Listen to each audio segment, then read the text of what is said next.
Hello guys, I am Derek Chris, and this video is a color grading breakdown of my last film, Fashion on My Fashion. First of all, I should start by apologizing for the background noise. I'm currently not in the studio, I'm at home, it's night over here, so you're going to hear a lot of background noise. I apologize for that. I've done this tutorial quite a lot of times, more than 4 times now, I believe, so I'm really tired. For this particular one, I'm just going to rush it. It might be a long tutorial though, I don't know. It depends on if I'm carried away. Alright, so I'm going to be dropping the LUTs for this video. It's going to be in a zip file. Yes, zip file will have a password, and I'm going to be saying the password at different intervals. So each letter of the password at different intervals in this video. Yeah, I know, you might not like that, but yeah, you have to watch the whole video to get the full password. All right, so let's go to everyone's favorite clip. I believe, I think it's this. All right, this is it. So this is it was color graded and edited in DaVinci Resolve. Hold on, let me. Yeah, this is it. So currently now all the nodes are turned off. All right, so all the nodes are turned off. Now my camera settings, color science Gen 5. Like I said, upgrade to Gen 5. If you're still using Gen 4, you can go to Blackmagic website and upgrade to Gen 5. Gen 5 is way better than Gen 4. The color science is closer to an array. The skin tones are beautiful. Yeah, my color space Blackmagic design, my gamma Blackmagic design film ISO 100, quite beautiful. Then my color temperature 5211. So this one was way colder, so I wanted it to be colder. Now let's break down the node tree. For this video, the way I'm going to be doing it, I'm going to tell you the color, the node tree, explain the node tree for you, then the color palettes and the lighting breakdown. So this is not an in-depth tutorial. I'm not going to go into uh, depth or explaining what every slider does. No. I'm just going to give you a breakdown of how I did everything. If you're interested in a full in-depth tutorial, you can let me know. I'll make a full in-depth tutorial. All right. So this is where I do my stuff. My node tree, my CST, my FPE, and my grain are usually at the end of the node tree because it's way better to manipulate your footages before this color space transform. I think I'll drop a link in the description if I can find it for a video that explains this better. So my first node that I add is my color space transform, and what is inside here is I change it from Blackmagic design film. I mean, putting Blackmagic design film, then I'm putting Senior film log. This Senior film log is what helps this fingerprint emulation to work properly. Without it, it's going to be really terrible. So you convert from a Blackmagic design film to another color space, which is the Senior film log. For my output color space is Rec 709. As you can see here, once you see this use timeline, you know that it's using the timeline that you set. My timeline color space is Rec 709. You can change it to whatever you want, but I set it to Rec 709. So if you want to use your Kodak fingerprint emulation, you can set to Rec 709, whatever you want to do. Alright, so Rec 709 and outputting Senior film log. That's just my color space transform. Then for my fingerprint emulation, this is it off and this is it on. What I did here, just right click, go to LUT, film looks, and Kodak 2383 D60. So D55 is cooler, D60 is neutral, and D65 is warmer. So whichever one works for you, use that. Then my grain, added it. Look at my grain settings here. Like I said, it's not an in-depth tutorial, and you don't really need to copy this number for number now. But these are the settings I use for my grain.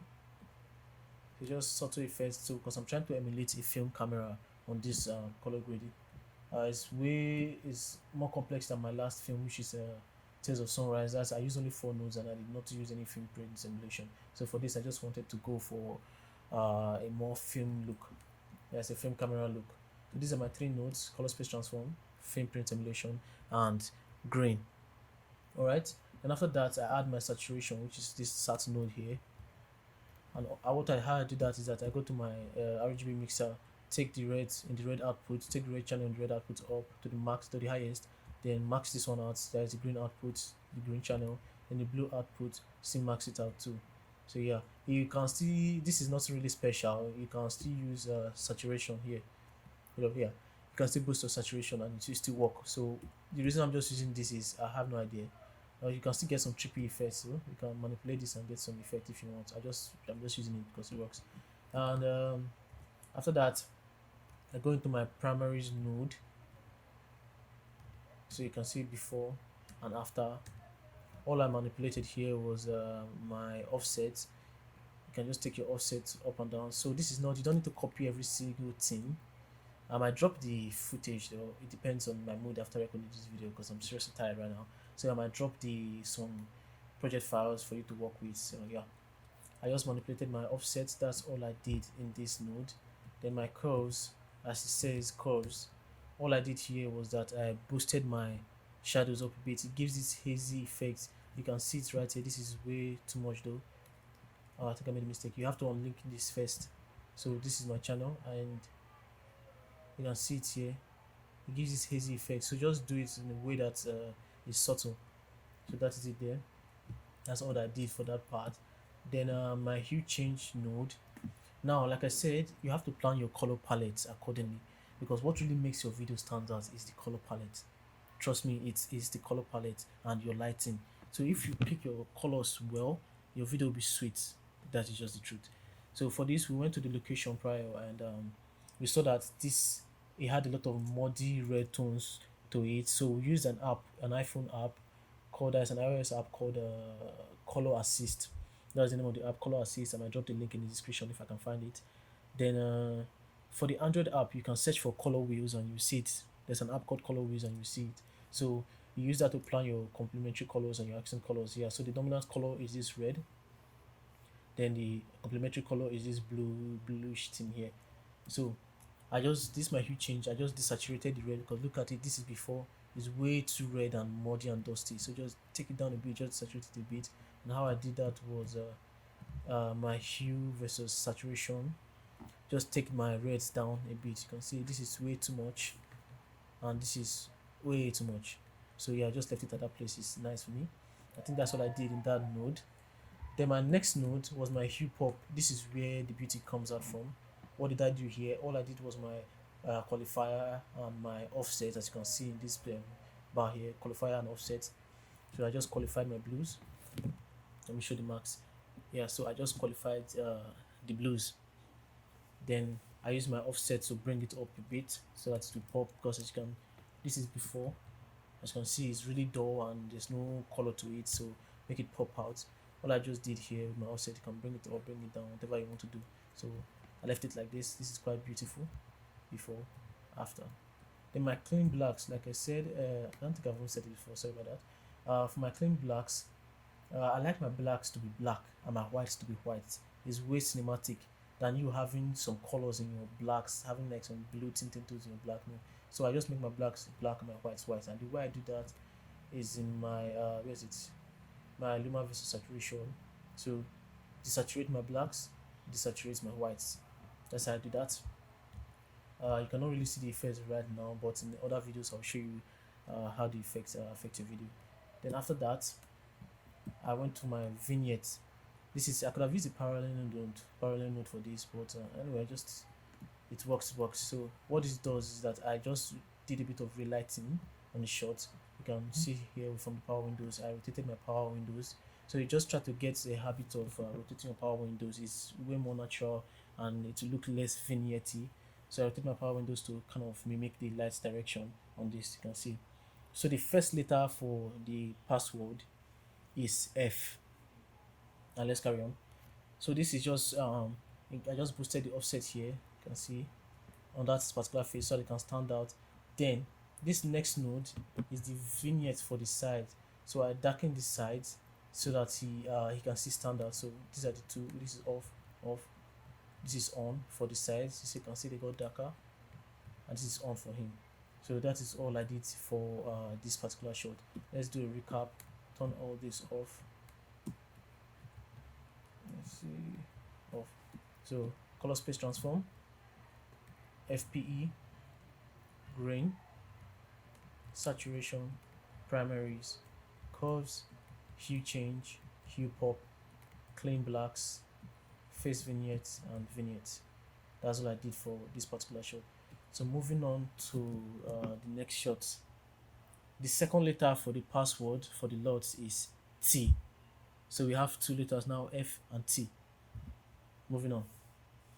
The next shot, let's see, I think this one or this. Okay, let's go with this. So for this next shot, it's still the same thing. Okay, well, let's use this. Okay, yeah, it's still the same thing. The vignette is still the same. You can see I rotated it to follow the light direction. The same for this. Then let's turn everything off so you can see. All right, so this is a color space transform, fingerprint emulation, grain, saturation, primaries, curves, hue change, hue pop, skin tones. Yeah, for this I did another node, skin tones, to make his skin correct. Let me zoom in there. All right, so if I hide that, you can see from the vetroscope, you can see that his skin tone is on the skin tone line, perfectly on the skin tone line here. Yeah, so you can select it, mask it out with a qualifier. You can qualify it and move it around. You can see, so it's on the skin tone line properly. Let's review. And then my clean blacks, so you can see his hair just got black, just got darker, so the blacks no longer have any color inside. I don't know if you can see that from YouTube, but here, look at it, got darker and cleaner. That's what that does. But don't worry, I'll show you how it affects your videos in other shots. Then my face vignette, you can see how his face came out a lot, and vignette. All right, so moving on. Let's look for, I think this shot, yeah, this particular shot. So the next letter for the password is K.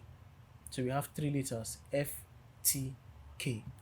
Moving on. For this particular shot, I just turned this show vignette, which is still the face vignette, off, because this is switched on, with it on.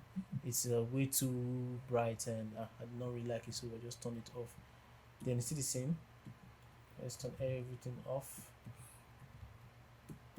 Color space transform, Cineon, film log, remember, fingerprint emulation, Kodak 2383. My camera settings are still the same, just that my ISO I boosted it up a bit. Then my grain, saturation, primary slash curves, hue change. You can see the difference here. Here is way too saturated, although looking at it now I think I kind of like it. But anyway, what's done is done. So I desaturated it a bit, then hue pop to bring out this blue here, and the blue on his trousers, bring them out. Then skin tone, clean blacks, and vignettes to darken the sides. You can see how he just came outside as I darkened the sides. See the same thing, I rotated it. You can see the light direction here, quite beautiful. So that is all for this shot. Let's move on to the next shot. Where is it? Let's see. Now, okay, before that, you can see from your from my vetroscope that see the split toning, although here it's a bit saturated though, but still it works. I see the split toning, they are blues here and they are orange here, so quite balanced tones, orange and blue, quite balanced according to the color palette. You really have to work on your color palette if you want your video to look cinematic. So moving on to the next shot, let's see, is it this? Let's see, no. I'm looking for everybody's favorite shot. Yeah, this is it. So this is everybody's favorite shot. It's quite beautiful actually, but it's not my favorite. So this is it. This is quite a beautiful shot. So for the note tree, okay, I think the noise has gone down a bit. So for the note tree, let me turn everything off. So the next letter for the password for the LUT is R. So FTKR. Moving on. And turn this off. Turn this off. Alright. So color space transform, Cineon film log, fingerprint emulation, grain. Now before that, see my camera settings here, ISO 160, my color temperature 6800. Yeah, because I want it to be warmer. Yes, you can still achieve the same effects using your offset, but I just like to do it in calm, so it makes it warmer. Or you can use color gels if you have, when you put it on your camera. So for this grain now, yeah, it's here you see the effect of the grain more. Let me zoom in. You can see how grainy it is. I don't know if you can see it on YouTube, but you can see how grainy it is. This is without green. It's way too clean. And remember, we're trying to emulate a film camera which has some artifacts and grain, because grain is actually a chemical process that happens at the end of the whole channel. So this is without it. With it, it just makes it dirty and muddy a bit and looks more natural and film camera like. And then let me open up the settings so you can see. These are the settings for the grain. Like I said, you don't need to copy everything number for number. It's not really necessary because different footages require different things. So after that, we go to our saturation node. For this one, I added 3 more nodes which were not in the previous ones. The reason is for this sunset. So I'll get to that. Remember, with your RGB mixer, up. Turn this off. So now this is saturation without width. Quite beautiful. You can still achieve that with your saturation node. Then after that, I went to my primaries. I really love primaries because it just adds more contrast and makes everything pop. All I did for my primaries on this one was, I think I just took the offset down a bit. So fiddle around with it until it suits your video. I don't know, I might release this project file. Maybe. Who knows? So what else did I do here? Let's see. Okay, my primaries and my log wheels. Okay, so this is my primaries. I took it down. Then this is my log wheels. I still manipulated some settings here. My reds, my blues. Just play around with it until you get what suits you. Added more contrast. What did I do in the curves? Let's see. Okay, my curves. I think I actually made a mistake. I should have added this whole process in my curves node, but I don't know why I did it in my primaries node. Well, it is what it is. Now, as you're seeing, there are so many points on this curve, and the reason is because I wanted to target specific parts of the video. Like this is my highlights. I just wanted to target here. You can see here. I think I should have dropped it down instead of taking it up. But anyway, so you can see how here I can manipulate just that specific part without touching others because of these plenty anchor points you can see here. So you can see how they affect. Sorry about that. You can see how they affect everything. So moving on, let's see. Now this is my curves node. You can see what my curves does. What I did in this curves node was that I added blues to the shadows. You can see here, I added blues to the shadows. Let's zoom in. Okay. You can see without it, you can see how orange looking, yellow looking it is. Then blues to the shadows. I did that to complement the orange you are seeing everywhere. So adding a bit of blues to the shadows makes it a lot more cinematic before, after. So they complement each other. Then my clean blacks, like I said, you make your blacks cleaner. I think you will see that here. It's visible. Let's see. Watch his blacks. You can see that the blues that I added from this curve is bleeding into the blacks. And I want it to be in the shadows, not the blacks. So I had to desaturate it. You can see how the blacks here got cleaner. Quite beautiful. And the way I did that is still from here. Where is it? Sat versus sat. Yeah, the black desaturate. I did not desaturate the whites. Okay. Yeah. I did not desaturate that. Why? Because I wanted my highlights, that is my skies and whites, to have this yellow vibe to it, because that is what I'm going for. It's golden hour, so you cannot have this place be looking pure white and actually clean. So this is a bit stylized. Like I said, don't follow everything rule by rule or guideline by guideline. No. If it works, it works. Then my hue pop. What did I even do here again? Let's see. Okay, I messed around with my curves, I believe. Yeah, I took my my blues. I made them brighter. Let me look for a shot of this blue. Okay, here you can see I made my blues before, after. So I made my blues pop out well. I made them saturated and shine brighter with my hue versus luma. Then I messed around with my HDR, that high dynamic range color wheels. I messed around with this to get specific effects in the shadows. So, and that's what I did there. My blue key, let's see. For my blue key, yes, I qualified my blues. You can see I qualified my blues, and I boosted them off with my offset. I just made them brighter with my offset. That's all I did for that particular node. So like I said again, color palette is very necessary, very essential. You cannot skip it. or else your viewers will look at your video and be like, something is missing.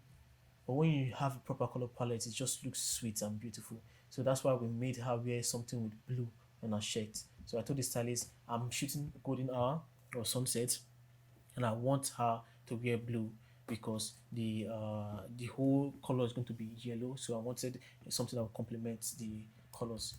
So that's what I did here. I keyed my blues out. I made them brighter. Then here's where another magic happens. Now in an actual film camera, if you look at their, I don't know, I'll show you some examples if I can find them. I'll drop the link in the description if I can find them. But in an actual film cameras, you will see that the what do you call it here? The highlights bleeds into the shadows. Yeah, they say halation, like it bleeds into the shadows, which I was trying to mimic with these three nodes. So this is a blur node. This is a halation node. You can see it here. Watch I showed us. Off, on. You can see how the highlights bleed slightly into the shadows, Now the way I achieved that was, let me show you the node. There are two nodes inside this compound node. One is a sharpen node and one is an edge detect node. These are my settings. I don't want to go in depth because this is a bit more complex. I don't want to go in depth, but these are my settings right here. So you can pause this video and copy it if you want to. Then this one, I just I keyed out the blue using a qualifier. You can see it. I said blue. Sorry, I keyed out my highlights using a qualifier. And the way you can do that is using this your luminance parts of your qualifier. Use your low soft to key out the highlight. You can see. So I did not key out every single shadows. I did not key out every single shadow. I wanted some shadows to be in the shot because if I wanted to, I can just take it down and look, only my highlights are left, no shadow. But like I said, we're trying to mimic the film camera and the highlights bleeds into the shadows. So I just added a bit into the shadows. So this blur node is feeding into everything. Why did I add a blur node? Because actual film cameras are not as sharp as digital cameras. So this blur node just blurs everything out and makes it look less digital. So blur node, halation, on. Then my glow. See my settings here. You're free to copy and paste if you want to. Into my settings. So on, off, on, off. Let me make it bigger. Alright. See, this is it. Off, on. You can see how everything just looks so beautiful. Glow works wonders. So this is it, on and off. Alright, that is quite beautiful. Moving on to the next shots. Where is it? Hold on, let me just check if this thing is still recording. Okay, yeah, we're still recording. So the password, I believe I've dropped. I can't even remember the last password I dropped. All right, so the next letter for the password, I believe, should be. I think I'll just drop the 2 because I cannot remember the last one. So YZ. So we have FTKRYZ.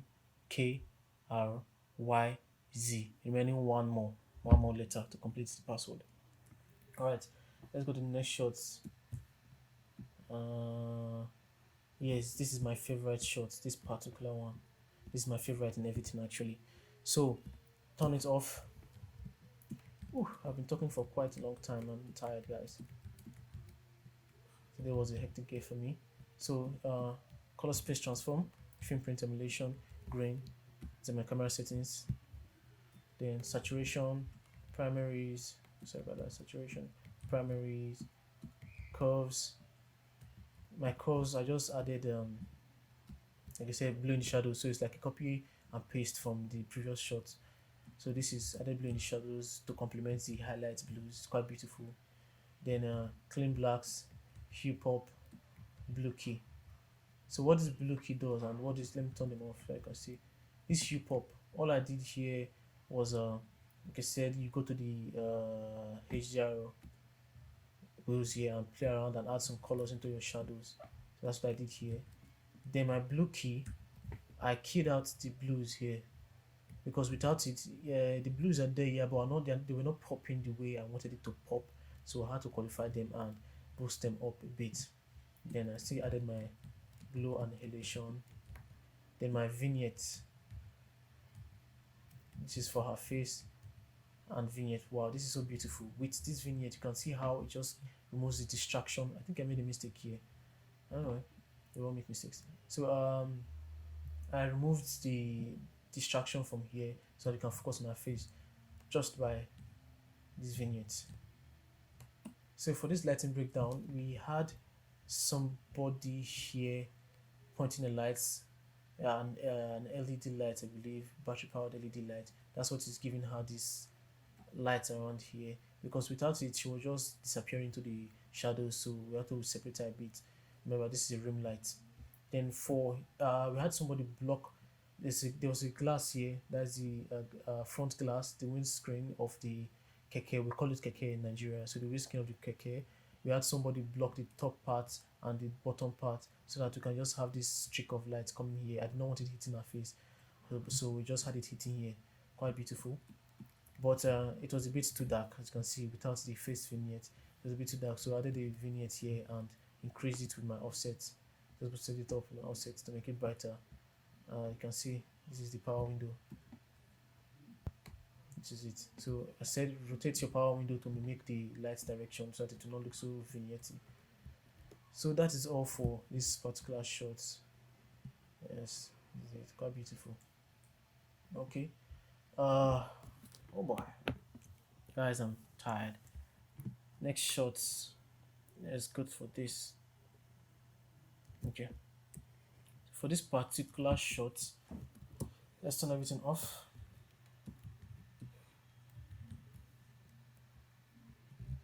See my settings. Gen 5 160, color temperature 6800. So for this particular shot,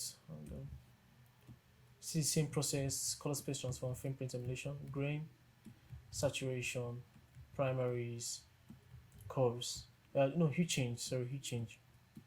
So this is my hue change. What is actually doing here is that you can see originally, because we used a Google Maps to check out our location, and we saw it on Google Maps that it was blue.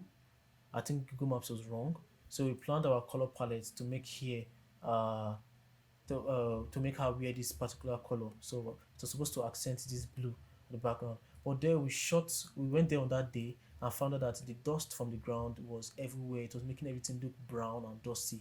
So you can see how ugly looking it is. So we had to desaturate the browns from this dusty wooden doors here. We had to desaturate them. So you can see it desaturated, which makes it look beautiful and makes her pop out, her color and her jacket pop out. You can see that here, desaturated. Then for the blues, I brought it up a bit so I can make here blue, because without it the door is not really that blue. So I brought it up, brought the saturation, the blue saturation up on the door. So this is before, quite dirty looking, and after magic. Then for my curves is where another magic happens. Here you can see how beautiful it is. It really brought out the skies. Now remember to turn on your highlights recovery. This is very important. Without it, you can see how this my skies. Hold on. I'm not using a mouse, so okay. You can see how these clouds have lost details in the highlights. So highlight recovery brings back the details. Quite beautiful. So this is my curves. How I brought out the skies back. I think it's here. So you can see them make it bigger. You can see the curves. I took some of my highlights down. You can see this plenty points just helps me to target specific points of my highlights. So without it, I'll just be dragging everything down overall. So you can see how this is affecting some parts of the skies. This is affecting. Hold on. Oh my goodness. This is affecting some parts of the skies, and this one is affecting some part of the skies. So just added many points so I can have a lot of control. Then I still boosted my shadows up a bit. This boosting up here, it makes it looks vintagey, if that's a word, as if you're using a vintage lens. So it has this hazy effect, which is beautiful, and I love it. So that's all I did here. And you can see nothing in my red and green channel. That's how I achieved that effect there. Then my clean blacks to make it black. And I think my clean blacks actually show here. Look at the blacks here. You can see that it's having this green greenish bluish tint to it. And as like I said, your blacks must be black and your whites must be white so that it will not look muddy. So clean blacks, I just desaturated it now. You can see before, after. Now my blacks are pure blacks. The way I did that is still with this node. Desaturate it here. So what else did I do? My skin tones here, I balanced my skin tones. Now for this node that later I ended up later not using it, but what I wanted to do before was that I wanted to change this orange to pink because pink still works with the color palette. Blue and pink, they work together. So I wanted to change it to pink, but this color here, the tone is similar to this ground, so it was affecting the ground. Changing here to pink will change the ground to pink, which is unnatural. So the way I changed that was that I went to my power window, not this second one this time, this square one. I adjusted it to fit the ground, and then I tracked it in my tracker window. You can see it here. I tracked it in my tracker window. Where was I just now? Okay, my tracker window, so that it can stick to the ground. Then I masked it out. So you can see I masked it out so it's not affected here. Only the shades was being affected. So then I changed it to pink. But I later ended up not using it. You can see right here, manipulating my offset. You can see how beautiful it is. Okay, that's purple. See pink. You can see how beautiful it is. It works without this being affected. If I delete it, let me see. If I delete it, oh, it cannot be undone. Sorry about that. Okay, if I turn this on off, you can see how pink the ground looks. So without this mask, it's just terrible. But I ended up not changing it, so it's basically useless. So that's it for that shot. Then anything more I should show you guys here? Nothing. So this was shot. All my slow motion footages are shot with the high speed, high frame rate settings on Blackmagic, which is 50 FPS. Yeah, I believe 50 FPS. Yes. So my next shot, let's see, this particular one. Oof. So this particular shot, let me turn everything off. Okay, for this shot, this is my camera setting. Color temperature 5200, so it's colder. Color space transform, one by one. Color space transform. Kodak frame rate emulation. I think this Kodak I selected the warmer one for this. Yes. Then grain, saturation, primaries, curves, hue change. Oh, okay. This node was turned off actually in the final product. This node was turned off. You can see how it changes the shades to pink because like I said, I wanted to change it to pink.